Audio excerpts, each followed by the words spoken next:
ক্রমশই উত্তপ্ত হচ্ছে ইরানের পরিস্থিতি। বিক্ষোভকারীদের মৃত্যু মিছিল ২৫০০ ছাড়িয়ে গিয়েছে। এই পরিস্থিতিতে ভারতীয় নাগরিকদের জন্য বিশেষ নির্দেশিকা জারি করল তেহরানের ভারতীয় দূতাবাস। নির্দেশিকায় বলা হয়েছে ইরানে থাকা সব ভারতীয়কে যত দ্রুত সম্ভব ইরান ছাড়তে।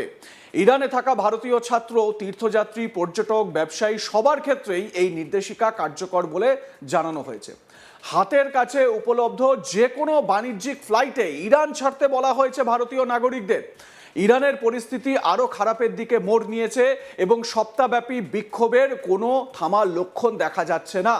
মঙ্গলবার ১৩ই জানুয়ারি আমেরিকার ডোনাল্ড ট্রাম্প বিক্ষোভকারীদের তাদের প্রতিষ্ঠানগুলোর নিয়ন্ত্রণ নেওয়ার আহ্বান জানিয়েছেন এবং তাদের পিছু না হটার জন্য উৎসাহিত করেছেন। বিস্তারিত কিছু না জানিয়ে তিনি বলেছেন যে সাহায্য আসছে, আপনাদের জন্য আমরা সাহায্য করতে আসছি।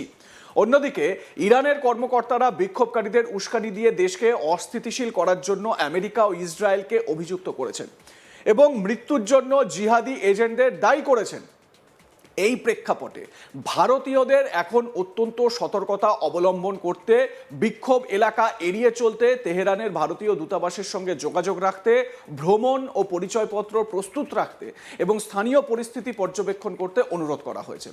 যারা দূতাবাসে নিবন্ধিত নন তাদের যত তাড়াতাড়ি সম্ভব নিবন্ধন করতে বলা হয়েছে এবং সাহায্যের জন্য জরুরি হেল্পলাইন নাম্বার ও ইমেল সহায়তা চালু করা হয়েছে।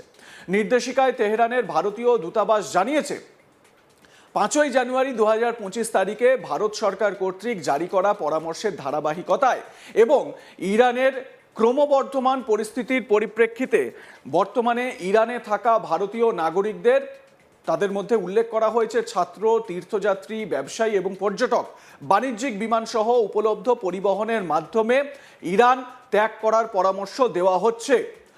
পুনরায় বলা হচ্ছে যে সমস্ত ভারতীয় নাগরিক এবং ভারতীয় বংশোদ্ভূতদের যথাযথ সতর্কতা অবলম্বন করা উচিত, বিক্ষোভ বা বিক্ষোভের স্থান এড়িয়ে চলা উচিত, ইরানে ভারতীয় দূতাবাসের সঙ্গে যোগাযোগ রাখা উচিত এবং যে কোনো উন্নয়নের জন্য বা যে কোনো ডেভেলপমেন্টের জন্য স্থানীয় মিডিয়া পর্যবেক্ষণ করা উচিত। ইরানে বসবাসরত সকল ভারতীয় নাগরিককে তাদের ভ্রমণ এবং অভিবাসন সংক্রান্ত নথিপত্র, যার মধ্যে পাসপোর্ট এবং পরিচয়পত্র অন্তর্ভুক্ত রয়েছে, তা সহজেই সঙ্গে রাখার জন্য অনুরোধ করা হচ্ছে। এই বিষয়ে যে কোনো সহায়তার জন্য তাদের ভারতীয় দূতাবাসের সঙ্গে যোগাযোগ করার জন্য অনুরোধ করা হচ্ছে। ইরানে থাকা এবং ভারতীয় দূতাবাসে নিবন্ধন না করা সমস্ত ভারতীয় নাগরিকদের লিঙ্কে এসও করার জন্য নিবন্ধন করার জন্য অনুরোধ করা হয়েছে। লিঙ্কটি দূতাবাসের ওয়েবসাইটেও পাওয়া যাচ্ছে। ইরানে ইন্টারনেট বিঘ্নিত হওয়ার কারণে যদি কোনো ভারতীয় নাগরিক নিবন্ধন করতে না পারেন তাহলে ভারতে তাদের পরিবারকে তা করার জন্য অনুরোধ জানানো হয়েছে। এবং এই মুহূর্তে যখন আপনাদের এই খবর আমি দিচ্ছি বা এই খবর যখন পরিবেশন করছি, এই মুহূর্তের যে খবর বা এই মুহূর্তের যে আপডেট, হঠাৎ করে তেহরান তাদের এয়ার স্পেস বন্ধ করে দিয়েছে। কিছুক্ষণ আগেও আমরা এই ফ্লাইট রেডার যেগুলো পরীক্ষা করছিলাম, দেখছিলাম, কিছুক্ষণ আগেও ইরানের আকাশে যে ফ্লাইট কনজেশন ছিল এখন তা নেই, পুরো ফাঁকা এয়ার স্পেস। তাহলে কি ভয়ঙ্কর কিছু হতে চলেছে? আমেরিকা কি সত্যি কোনো অ্যাটাকের পরিকল্পনা করছে? এই ধরনের বিভিন্ন বিষয় কিন্তু সামনে আসছে। বুধবার ১৪ই জানুয়ারি ইরানে বিক্ষোভ ২০তম দিনে পা দেয়। বৃহস্পতিবার যখন এই খবর পরিবেশন করছি সেই বিক্ষোভ ২১ দিনে পড়ল। ২ অঙ্কের মুদ্রাস্ফীতি ও মুদ্রার অবমূল্যায়নের প্রতিবাদে শুরু হওয়া এই বিক্ষোভ এখন দেশ জুড়ে প্রায় ২৮০টি স্থানে প্রাণঘাতী সংঘর্ষের রূপ নিয়েছে। বিক্ষোভকারীদের উস্কানি দিয়ে ট্রাম্পের বাগাড়ম্বর এবং সম্ভাব্য আমেরিকার হামলাগুলোর গুঞ্জনের মধ্যেই আন্তর্জাতিক সংবাদ সংস্থা রয়টার্স জানিয়েছে যে ক্রমবর্ধমান উত্তেজনার প্রতিক্রিয়ায় সতর্কতামূলক অবস্থান পরিবর্তনের অংশ হিসেবে বুধবার সন্ধ্যার পর পশ্চিম এশিয়ায় আমেরিকার বৃহত্তম সামরিক ঘাঁটি কাতারের আল উদেইদ বিমান ঘাঁটি থেকে বেশ কয়েকজন কর্মীকে সরে যাওয়ার পরামর্শ দেওয়া হয়েছে। গত বছরের জুনে ইরানের উপর আমেরিকার বিমান হামলার আগেও একই ধরনের নির্দেশ দেওয়া হয়েছিল, যখন অভিযান শুরুর আগে মধ্যপ্রাচ্যের মার্কিন ঘাঁটিগুলো থেকে কর্মীদের সরিয়ে নেওয়া হয়েছিল। প্রসঙ্গত আগেই নিজেদের দেশের নাগরিকদের ইরান ছাড়ার নির্দেশিকা জারি করেছিল আমেরিকা। সেই নির্দেশিকায় বলা হয়েছিল এখনই ইরান ত্যাগ করো, যাওয়ার পরিকল্পনা করো, সেখান থেকে সরে যাওয়ার পরিকল্পনা করো। সেই অ্যাডভাইজারিও আপনাদের দেখাচ্ছি। ইরান আমেরিকা সরকারের সাহায্যের উপর নির্ভর করে না।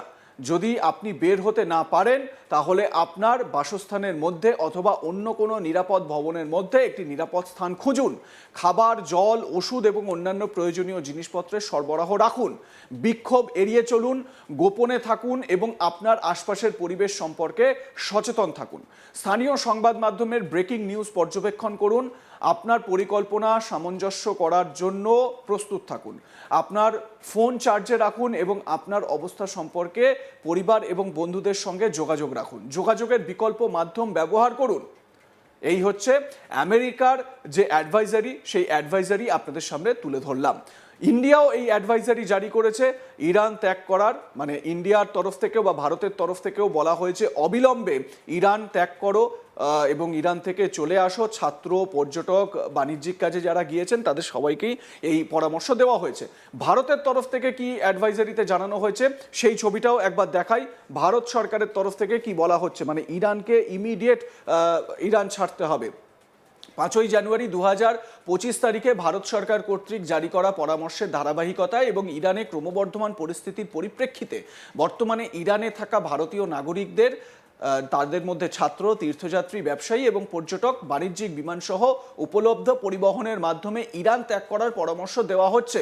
মানে যেই ফ্লাইটই আপনারা পাবেন, কমার্শিয়াল ফ্লাইট, প্যাসেঞ্জার ফ্লাইট যা পাবেন তাতে করেই আপনারা ইরান ছাড়ুন, এই রকম পরামর্শ ভারত সরকারের তরফ থেকে জারি করা হয়েছে ইরানে থাকা এই মুহূর্তে ভারতীয় নাগরিকদের জন্য। বিক্ষোভের আগুনে ইরান এই মুহূর্তে পুড়ছে। জিনিসপত্রের অস্বাভাবিক মূল্যবৃদ্ধি থেকে শুরু করে ইরানের মুদ্রার ব্যাপক হারে পতন সহ একাধিক ইস্যুতে পথে নেমেছেন ইরানের মানুষ। ইরানের যে রিয়াল মানে মুদ্রা, সেই মুদ্রার আন্তর্জাতিক বাজারে যদি আমরা দাম দেখি তাহলে আমেরিকার ডলার হোক, পাউন্ড হোক, ইউরো হোক, এই সমস্ত আন্তর্জাতিক এই যে টাকাগুলো বা মুদ্রাগুলো, তার তুলনায় ইরানের রিয়ালের দাম এসে ঠেকেছে শূন্যতে, মানে অবমূল্যায়ন হতে হতে একেবারে জিরোতে নেমে গিয়েছে। আর সেই জন্যই সেখানকার মানুষ তারা রাস্তায় নেমেছেন, পথে নেমে বিক্ষোভ প্রদর্শন করছেন। তবে মাথায় রাখবেন, মূল বিক্ষোভটা কিন্তু ইরানের সর্বোচ্চ নেতা খামেনির বিরুদ্ধে। ইরানের সর্বোচ্চ নেতা খামেনির যে একনায়কতন্ত্র, সেই একনায়কতন্ত্রের বিরুদ্ধে পথে নেমেছেন ইরানের সাধারণ মানুষ।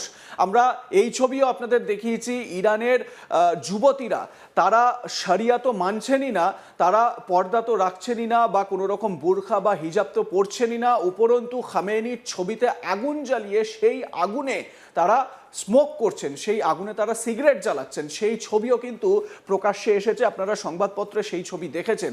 এবং বিশেষ করে এই আন্দোলন খামেনির বিরুদ্ধে, এই আন্দোলনে মহিলাদের উপস্থিতি বিশেষ করে লক্ষ্য করা যাচ্ছে। তারা শরিয়া মানবেন না, তারা মহিলাদের বন্দি করে রাখার মতন যে আইন, সেই আইন মানবেন না। তার জন্য তারা সরব হয়েছেন, তারা রাস্তায় নেমেছেন। অন্যদিকে ডোনাল্ড ট্রাম্প তিনি সাম্প্রতিক সময়ে একটা বক্তব্য রেখেছেন যে আপনাদের জন্য সাহায্য খুব শীঘ্রই আসছে। সেটা কি এখনো আমরা জানি না। আপডেট আপনাদের দিতে থাকবো, দেখতে থাকুন আজ তাক বাংলা। সাবস্ক্রাইব করুন আমাদের ইউটিউব চ্যানেলটি, বেল আইকন প্রেস করুন নোটিফিকেশন পেতে।